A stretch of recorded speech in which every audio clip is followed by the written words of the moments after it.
Hello friends, இன்றைக்கி வளர்பிறை பஞ்சமி. நம்ம வந்து வராகியம்மன் கோயிலுக்கு போயிருந்தோம். அதுதான் இந்த மினி விலாகில் கவர் பண்ணியிருக்கேன்.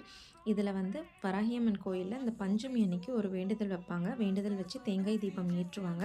அதை பற்றி எனக்கு தெரிஞ்ச சில தகவல்களை நான் உங்கள் கூட ஷேர் பண்ணிக்கிறேன்.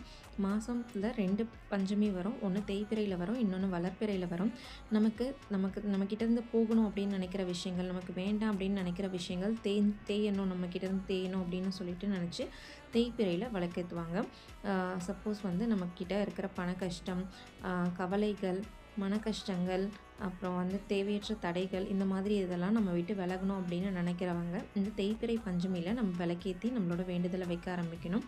அதுவே வந்து நம்மக்கிட்ட இருக்கிற செல்வ வளம் பெருகணும், நம்மளோட பிஸ்னஸ் சிறப்பாக வரணும், நம்ம கல்வியில் சிறந்து விளங்கணும், நம்ம குழந்தைங்க, நமக்கு ஏதாவது ஒரு விஷயம் நம்ம தொடங்குற விஷயத்தில் வெற்றி கிடைக்கணும் அப்படின்னு நினச்சிங்கன்னா வளர்பிறை பஞ்சமியில் நம்ம வேண்டுதலை வைக்கணும். இந்த தேங்காய் தீபம் ஏற்றுறது அம்மனுக்கு ரொம்ப விசேஷம். ராஜராஜன் சோழன் கூட வந்து அவர் வந்து போருக்கு போகிறதுக்கு முன்னாடி இந்த அம்மன் கிட்ட உத்தரவு கேட்டுட்டு தான் கிளம்புவார் அப்படின்னு சொல்கிறாங்க. அப்படி அவ்வளோ சக்தி வாய்ந்த அம்மன் அப்படின்றவங்க நம்மளோட வேண்டுதலையும் கண்டிப்பாக நிறைவேற்றி கொடுப்பாங்க. ஸோ நம்ம வந்து நம்மளோட வேண்டுதல் நிறைவேற வரைக்குமே தொடர்ந்து ஒவ்வொரு பஞ்சமிக்கும் இந்த தீபத்தை ஏற்றிட்டு வரலாம். இல்லை அப்படின்னா நம்ம பஞ்சமிக்கு ஆரம்பிச்சுட்டு நம்ம வேண்டுதல் நிறைவேறினதுக்கப்புறம் வந்து இந்த அம்மனுக்கு நன்றி சொல்லும் விதமாக நம்ம வந்து அபிஷேகங்களோ இல்லைனா வந்து காணிக்கைகளோ நம்ம செலுத்தலாம்.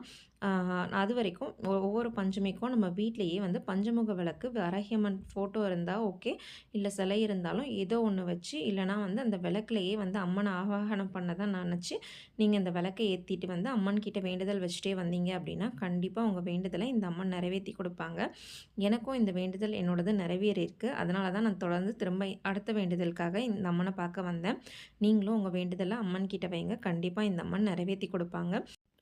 இந்த பூஜைகளை பற்றி வேறு ஏதாவது விவரங்கள் உங்களுக்கு தேவை அப்படின்னா எனக்கு கமெண்ட் பண்ணுங்கள். இந்த தகவல் உங்களுக்கு பிடிச்சிருந்துச்சுன்னா அந்த வீடியோக்கு ஒரு லைக் கொடுத்துருங்க. இதே மாதிரி நிறைய வீடியோஸ் பார்க்கணும் அப்படின்னா நம்ம சேனலை சப்ஸ்கிரைப் பண்ணிக்கோங்க. கடைசி வரைக்கும் வீடியோ பார்த்தவங்களுக்கு ரொம்ப நன்றி.